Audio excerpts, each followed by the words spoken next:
Busquemos el Evangelio según San Lucas, capítulo 6, versículos del 6 al 11. El hombre de la mano seca, el hombre de la mano seca, un milagro de Jesucristo. Órale una vez y ustedes otra vez, por favor, enseguida. Aconteció también en otro día de reposo, que él entró en la sinagoga y enseñaba, y estaba allí un hombre que tenía seca la mano derecha, y le acechaban los escribas y los fariseos para ver si en el día de reposo lo sanaría, a fin de hallar de qué acusarle. Mas él conocía los pensamientos de ellos. Y dijo el hombre que tenía la mano seca: levántate y ponte en medio. Y él, levantándose, se puso en pie. Entonces Jesús les dijo: os preguntaré una cosa. ¿Es lícito en día de reposo hacer bien o hacer mal? ¿Salvar la vida o quitarla? Y mirándolos a todos alrededor, dice Marcos que con enojo dijo al hombre: extiende tu mano. Y él lo hizo así, y su mano fue restaurada. Y ellos se llenaron de furor y hablaban entre sí: ¿qué podrían hacer contra Jesús? Ustedes.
Oremos, hermanos. Bendito Señor, te damos gracias por tu divina palabra, tan rica, tan enseñadora, tan preciosa, tan personal.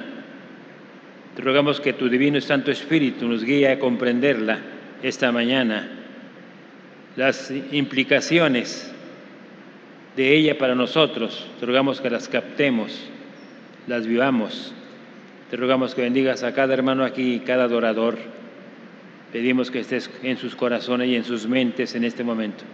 En el nombre de Jesús te lo pedimos. Amén. Por favor, siéntense, hermanos.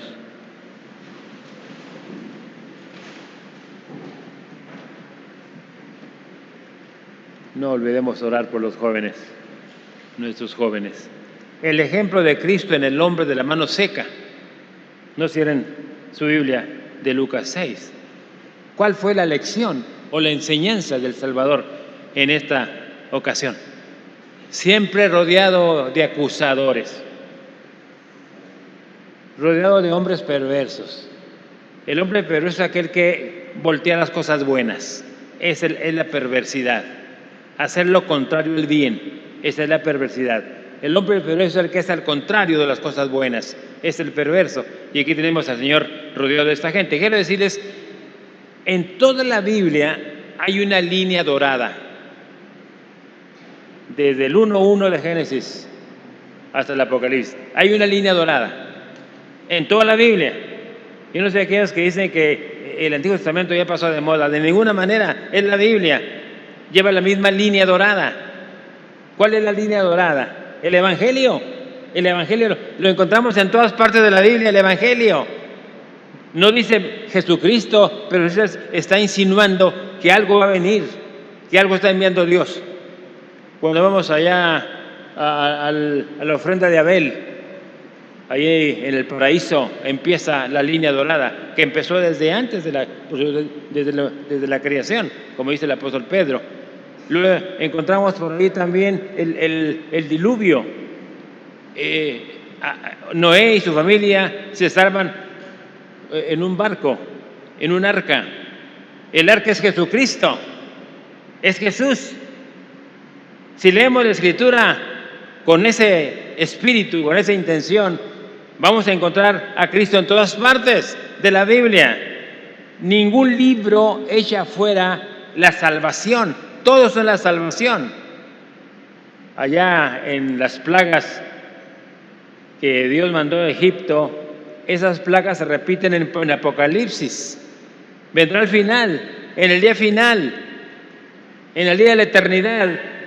Ahí estarán las plagas también, si vamos a Apocalipsis. O quiere decir que lo que encontramos en el Génesis, inclusive el huerto del Edén, el río, el árbol de vida, que se repite en el Apocalipsis.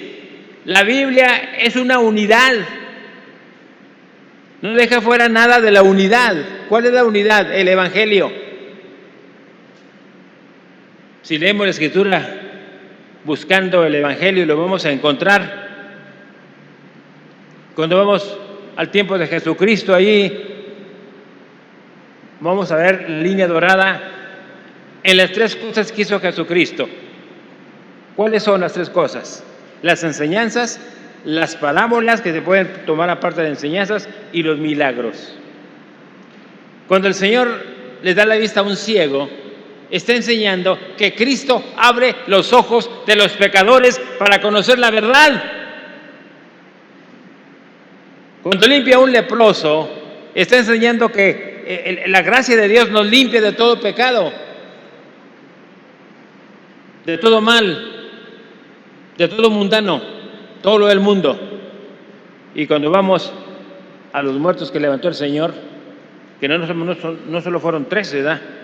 Que nos menciona la Biblia, Él hizo muchos más milagros semejantes, pero quiere decir que somos levantados de la muerte en que estábamos sumidos, hemos sido resucitados. Así que en cada cosa que encontramos en la Biblia vemos el Evangelio, es la línea dorada que vemos allí. Es el mismo propósito de Cristo al ir a la Biblia, desde que Él viniera, cuando vino y ahora que se fue al cielo para volver otra vez, encontramos la línea dorada. El mundo no conoce la línea dorada, debe conocerla. ¿Cuál es, hermanos? El Evangelio.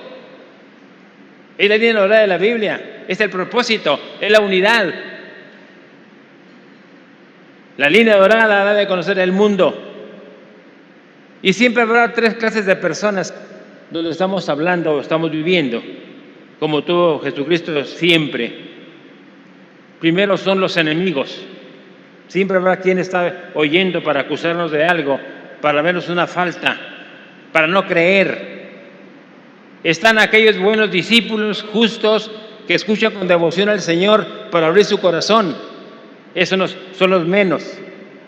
Están los curiosos también, los que vienen a ver qué sucede, qué pasa, como aquellos que querían que el Señor les diera más pan. Habían visto aquella gran milagro de los 5,000, sin contar a las mujeres y a los niños. Para mí fueron como 20,000. Ellos querían que les diera pan gratis para no trabajar, hacerlo rey para vivir gratis. Cuando Cristo desarrollaba su labor en un día de reposo, tenía el propósito ese. Por eso encontramos allí que al principio el pasaje diciendo en Lucas 6:6, acontece también en otro día de reposo que Él entró.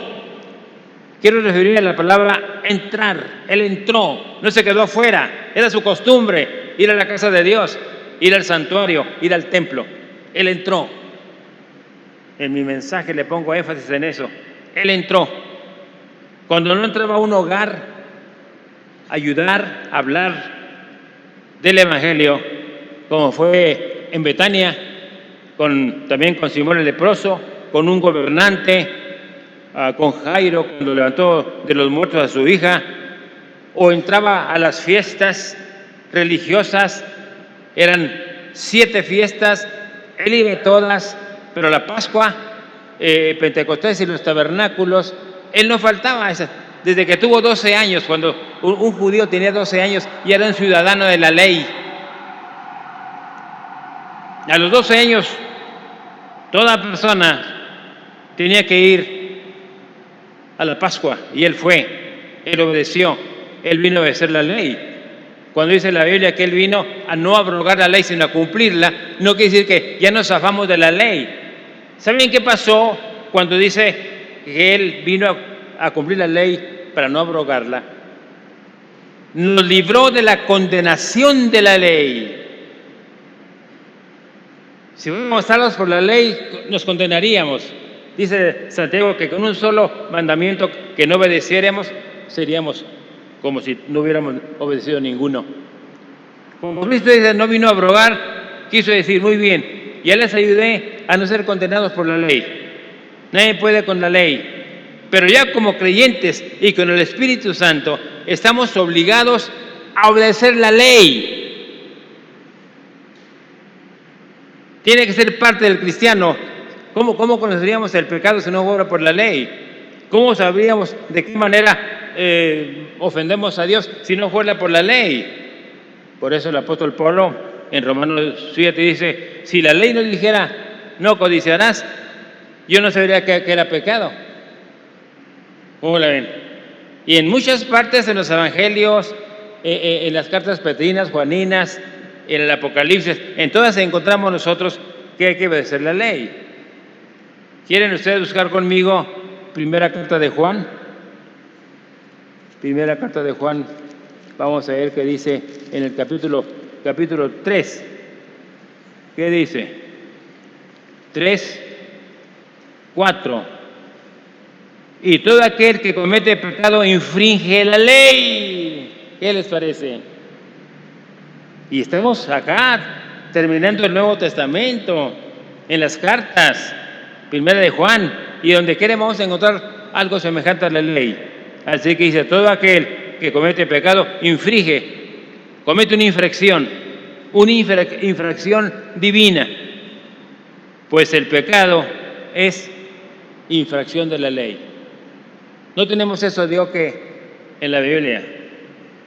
Estamos obligados como cristianos, ahora ya podemos obedecer la ley con la ayuda del Espíritu Santo. Lo que no podíamos, el Señor se echó en su carga, en su espalda. Eso cumplió la ley, para que la ley no nos condenara. Pero la ley, ahora que somos creyentes, regenerados en Cristo Jesús, tenemos nosotros que obedecer la ley. Así que en su casa tenga la ley. Cristo no nos va a condenar por ningún pecado, pero nos va a pedir cuentas qué tanto obedecemos la ley. Eso va a ser el juicio, hermanos. Eso va a ser el juicio. Y en los 10 mandamientos se encuentra todo pecado. Ahí están los principios de los pecados del mundo, allí en 10 mandamientos. Pero de ahí se derivan todos los pecados del mundo. Bueno, dice, Él entró. ¿Por qué entró en domingo? Porque la ley dice, acuérdate del día de reposo para santificarlo. Acuérdate del día de reposo para santificarlo. Por eso iba Él al templo. Y aquí deducimos, Él sanó al hombre de la mano seca que estaba por ahí, y los fariseos muy irreverentes, entre comillas, muy celosos del nombre de Dios, que estaban muy lejos de eso. No era cierto que hacían eso, eran unos perfectos hipócritas, estaban para acusarlo. Ellos no se regocijaron en el milagro. A Dios se le adora, se le sirve por lo que Él es para nosotros, los que ha hecho en nosotros, la vida que nos dio. Estos individuos no se gozaban. Pero esto nos enseña dos cosas. Primero, o viene al templo o hace una cosa buena en la que glorifique a Dios. La única razón para faltar a la casa de Dios es que nos encarguemos de hacer una cosa que bendiga a otro. Según la Convención Nacional Bautista de México y todos esos libros que tenemos, instrucciones que tenemos, nos dice eso. El miembro de la iglesia que no va al templo el domingo es que está ocupado en hacer cosas que glorifiquen al Señor. Los pastores siempre oramos por los hermanos que son fieles en la iglesia. Pero sí creemos que aquellos que faltan al templo están ocupados en algo. Pueden haber un enfermo al hospital, puede haber un preso a la cárcel, pueden hacer algo a sus vecinos de bondad, de amabilidad. Eso no, nos enseña aquí el pasaje luego. Él entraba a la casa de Dios, él no se sentó allí, estaba escuchando, vio a un hombre necesitado, se acercó a él y empezó a hacer su milagro. La segunda cosa que tenemos es que él enseñaba. Entró también a enseñar. Cuando vamos a la casa de Dios necesitamos ser instruidos en la inspiración y en la instrucción. La escuela dominical es para enseñarnos, es para aprender más de la Biblia. Fíjense que la escuela dominical, que no se llamaba así, se llamaba escuela bíblica en Inglaterra, se usaba enseñar la Biblia para hacer una iglesia. Y eso lo sabemos. Si queremos fundar una iglesia, enseñamos la Biblia. No vamos a dar café y pan, que también es bueno. Van al hospital con su jarrilla de café y pan, pero no les enseñan el Evangelio. La iglesia se planta enseñando la Biblia, y que me digan a alguien que diga que no. Vamos a enseñar nuestras costumbres bautistas, no ganamos a nadie. ¿Cómo va el culto de oración, el culto de oración y el culto de estudio bíblico? No ganamos a nadie. Venga a ver, le va a gustar, miren nomás, no ganamos a nadie. Pero si usted ve la Biblia, Jesucristo usaba su palabra desde el Antiguo Testamento, que era la Biblia que tenía él. Se estaba formando el Nuevo Testamento, así que todos los apóstoles del Señor Jesucristo y todos los diáconos y todos los miembros de la iglesia usaban eran las escrituras que tenían ellos. De ninguna manera podemos hacerlas menos el Antiguo Testamento. Venimos a la casa de Dios también a ser instruidos en la honradez y en la virtud. ¿Qué es la virtud? La pureza. Es la pureza de vida. Vivir limpios moralmente. Eso quiere decir la virtud. Pero estas dos cosas importantes, lo que es la inspiración, cada himno nos enseña, cada cosa que hacemos nos enseña, tiene una implicación de instrucción. La ofrenda, los anuncios, los himnos, la Biblia, es para nuestra instrucción. Pero venimos también a inspirarnos. Cada himno nos enseña. Venimos a inspirarnos a hacer lo bueno. No solo a instruirnos y salimos muy instruidos. Vamos a la casa, aprendí esto y esto, pero ¿de qué te inspiró? ¿A hacer algo por el Señor? ¿A vivir por el Señor? Son dos cosas entonces. Viene a aprender, viene a instruir y viene también a tener una vida devocional. Tenemos que inspirarnos también, vivir inspirados. Si salimos de la casa de Dios en esta mañana inspirados, no solo instruidos, si solo venimos a aprender, está la mitad nomás. Pues yo aprendí que Jonás se lo tragó un cetáceo. No es todo. Su vida debe reflejar esa fe que despierte ese pasaje. ¿Sí me explico? No solo aprender, sino hacer otros. No solo a saber, sino hacer. Si no hacemos eso o no logramos eso, estamos fracasando. Estamos fracasando como escuela dominical, como culto de oración. Entonces, debemos nosotros inspirarnos e instruirnos. Asistir al templo no nos salva, pero es un lugar indicado, acertado para acercarnos a Dios, obedeciendo sus mandamientos, ser objeto de bendiciones. O sea, Jesucristo nos salva con su muerte y nos enseña con su vida. Por eso vamos a la Biblia. Aquellos 30 y más años que el Señor vivió nos ayuda a vivir como cristianos, no solo a ser salvos con su sangre preciosa, sino vamos a vivir el ejemplo de Cristo Jesús. Vaya conmigo a Romanos 5:8. En Romanos 5:8, ¿qué dice? Romanos 5:8, dice, ciertamente apenas, no, 5:8, no, permítame, sí, 5:8. Mas Dios muestra su amor para con nosotros, en que siendo aún pecadores, Cristo murió por nosotros, etc. Y dice el 7, ciertamente apenas murió alguno por un justo, con todo pudiera ser que alguno osara morir por el bueno. Jesucristo entonces murió para salvarnos, para evitar la condenación eterna, sino vivió para ayudarnos a vivir, con su ejemplo, con su vida. No solo es un maestro, es un ejemplo él. No solo enseña, con su vida inspira. Cuando como maestros enseñamos es la mitad,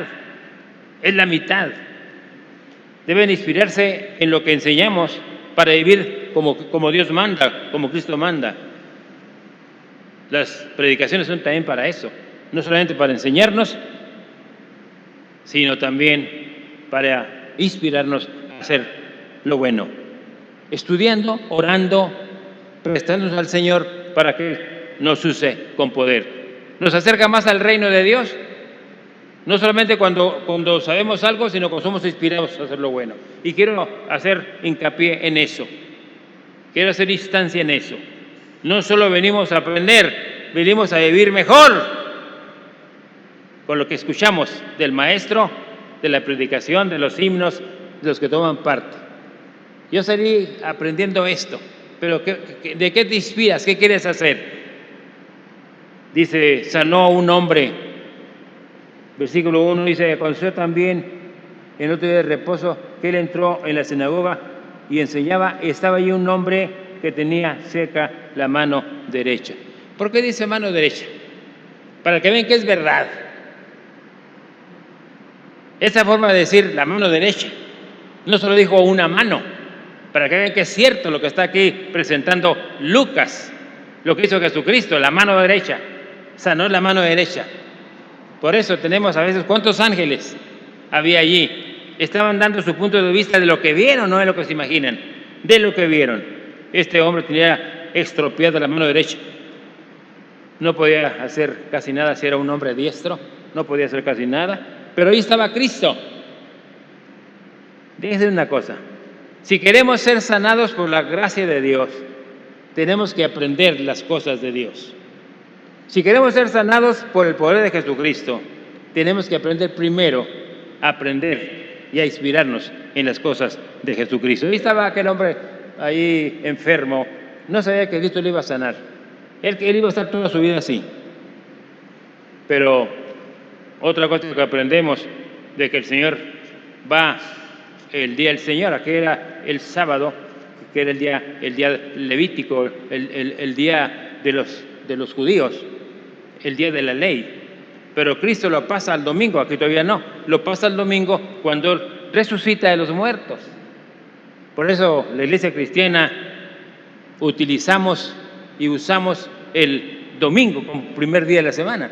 Es otra cosa que también encontramos en la Biblia, primer día de la semana. Él usó el burrito que nadie había montado. Cuando lo sepultan, era un sepulto nuevo. Cuando usan una sábana, era una sábana nueva. Y así mismo quiere Él que demos la primera parte, la primera décima. La primera, no la última, no la segunda. Cuando nos pagan, debemos primero acordarnos de la iglesia, de Dios, porque a Él le gusta todo. Por eso también Él procuraba darnos ese ejemplo. Pero en último lugar, dice aquí, y les echaban los escribas y los fariseos para ver si en el día de reposo los sanaba a fin de hallar de qué acusarle. Mas él conocía, él conocía la parte extrasensorial de nuestra mente, y eso es importante. Ahorita Cristo está sabiendo lo que estamos pensando, nosotros no, Cristo sí. Así que Él sabe esas cosas extrasensoriales que aún no le llegan todavía a la mente, y ya el Señor las conoce. Aquí estaban estos fariseos, pues dice, conocía los pensamientos de ellos, y dijo al hombre que tenía la mano seca, ¿qué estaban pensando ellos, estos fariseos? Estaban pensando si en día de reposo lo sanaba para acusarlo, que estaba contrariando la ley. Miren que estos individuos habían hecho de los 10 mandamientos 365 mandamientos y habían convertido el día del Señor, primer día de la semana allí, para que nadie caminara más de 1 kilómetro. Dicen ellos, nadie puede caminar más de 1 kilómetro en domingo, dicen ellos. No tienen que hacer fuego en sus casas, dicen ellos. Habían puesto muchos mandamientos, muchos requisitos para que se hiciera el domingo. Y según ellos, no podían sanar a nadie en domingo. Tiene que hacerlo del siguiente día en adelante. Y Cristo conocía esos pensamientos. Conocía. Ellos estaban calladitos. No habían dicho una sola palabra. Y el Señor estaba viéndolos. Entonces se enoja. Y le dice al hombre de la mano seca, levántate, ponte en medio. ¿Así lo hizo? Así lo hizo. Levántate, ponte en medio, porque estaba viendo lo que estaban pensando. Él conocía perfectamente los pensamientos perversos de la gente y se refiere al hombre y dijo, levántate y ponte en medio. Y el hombre tenía que tener fe, si no, no se levanta. Dice la Biblia, y él levantándose se puso en pie. Hermanos, quisiera que Dios nos diera un conocimiento profundo de su voluntad, de sus mandamientos, de sus deseos. Si Cristo le dice a usted, haga esto, debe hacerlo. Le dijo a Mateo, levántate, sígueme. Se levantó Mateo y lo siguió. Aquellos otros, Jacobo, Pedro y Juan, dejaron sus redes y siguieron al Señor. Ahora, no sé si jalados por algo, pero sí fueron convencidos totalmente por el Señor. Así que este hombre debe tener fe para levantarse, no le dio vergüenza de los doctores de la ley y de los escribas que tenía allí ese acto que el Señor iba a hacer. Es triste la gente que es religiosa. Decíamos el viernes, la religión es externa, el espíritu es interno. El mundo se llena de religión, cosas externas. No hagas esto, no hagas aquello, como los fariseos. La vida interna no la da más que Jesucristo, la vida nueva. Yo quisiera pedirles, con respeto a los católicos, si hay por aquí católicos, enfrente del internado Anáhuac de Chihuahua está una capilla católica, cuando el Señor allí hace del agua vino. Si usted ve, ahí está la Madre del Señor, a quien nosotros admiramos. Pero ella no dijo ningún mandamiento, el único que dijo, hace todo lo que Él os dijere. Fue el único que ella dijo. Entonces vemos allí que la mano de ella es más larga que la de Jesucristo. ¿Cómo la ve? ¿Cómo la ve? La mano de ella es más larga que la de Jesucristo. Así piensa el mundo, así quiere el mundo. Entonces lo que estaban buscando eran bases para acusarlo. No les había entrado nada de lo que Cristo dijo. Y el Señor no se puso a ser amable con ellos o transar con ellos, hacer una transacción con ellos. Me van a perdonar, señores, pero yo vengo a otra cosa aquí. Yo sé que no les gusta a ustedes que ellos salen domingo, pero el Señor me envió para acá. Se hubieran reído de Él. No tenemos que hacer transacción con los mundanos. Tenemos que ir adelante. Y por eso ordena al hombre enfermo, levántate y ponte en medio, delante de todos que estaban pensando si el Señor lo sanaría para poder acusarlo. Y se levanta él, tuvo fe. Si esos cretinos hubieran tenido mentes abiertas, el Señor los hubiera convencido. Venían con sus mentes cerradas, eran lisiados espirituales. Así que les hizo una pregunta. Dice, entonces Jesús les dijo, ellos no habían hablado, están muy calladitos, no habían hablado, pero el Señor conoció lo que estaban diciendo. Entonces Jesús les dijo, os preguntaré una cosa, individuos lisiados, tontos, perversos, ¿es lícito en día de reposo hacer bien o hacer mal? ¿Salvar la vida o quitarla? Les dijo en otra parte, si uno de sus ovejas cae en un pozo, ¿no lo sacan? ¿No lo sacan? Y más el tiene agua, ¿no lo sacan? ¿Por qué no es más importante sanar a un hombre enfermo? Es más importante que un animal. Y entonces, mirándolos a todos alrededor, dice Marcos con enojo, dijo al hombre, extiende tu mano. Ahorita que estoy leyendo este pasaje, decía como que les falta pucha para leer. Hay que leer la Biblia como presenta la Biblia lo que está diciendo. Extiende tu mano. Y él la extendió. Y al extenderlo, dice la Biblia, su mano fue restaurada. El hombre de la mano seca, la mano derecha, fue sanada. ¿Por qué? Porque el hombre era un hombre valiente. Eso nos enseña a tener fe y valor cuando prediquemos el Evangelio. El hombre que dice, no, yo quiero quedar bien con la gente, no, me da vergüenza, no quiero hacer aquello. Ese individuo no le está dando gloria a Dios. Está dando gloria a los hombres y a él mismo. Cristo no actuó así. No era transigente y era intransigente con sus enemigos. Por eso dice el versículo 11, se llenaron de ira, de furor, y hablaban entre sí, ¿qué podrían hacer contra Jesús? Esos son los hombres malos. Les he dado una gran lección con el hombre de la mano seca. No la admitieron, no la recibieron, no la creyeron. Señor, te damos gracias en esta hora por esos pasajes hermosos que nos dejó el Espíritu Santo en tu palabra. Gracias por esa línea dorada que es el Evangelio y lo vemos en todas las cosas de tu palabra. Sabemos que tú eres la cabeza de la iglesia. Nosotros somos tu cuerpo. Permítanos no pensar cosas extrañas, contrarias, no tener dudas de ninguna manera. Te rogamos que nos ayudes a tener valor y fe, a levantarnos, ir con la gente, a que abra su corazón. Tú conoces lo que está pensando, nosotros no conocemos, pero debemos predicarles el Evangelio a la gente con palabra o con hechos, con tu conducta. Pedimos que bendigas, pues, tu mensaje en nuestros corazones. En el nombre de Jesús te damos gloria, oh Señor. En el nombre de Jesús bendecimos tu nombre. Amén.